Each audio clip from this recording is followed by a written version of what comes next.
Hello বন্ধুরা, দেখুন আমি ট্যাংরা মাছ রান্না করছি কষা কষা মটরশুঁটি টমেটো দিয়ে। দেখুন আমি মাছটা কষিয়ে আমি একটু ঝোল বেশি করে দিয়েছি। জলটা এবার ফুটবে, ফোটাতে ফোটাতে তারপর আমি কমিয়ে আনবো, দেখতে থাকো। আমি জল দিয়ে ঢাকা দিয়েছিলাম, এবার ঢাকনাটা আমি খুলবো। দেখুন কত সুন্দর ফুটছে,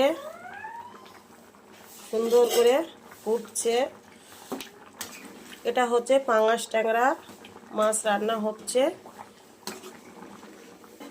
তো দেখুন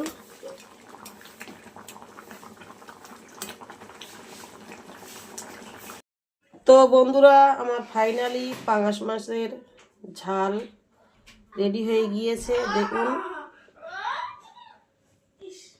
তো বন্ধুরা, কেমন হয়েছে রান্নাটা একটু কমেন্ট করে বলবেন, আর আমার চ্যানেলটা সাবস্ক্রাইব করবেন। Tata, bye bye.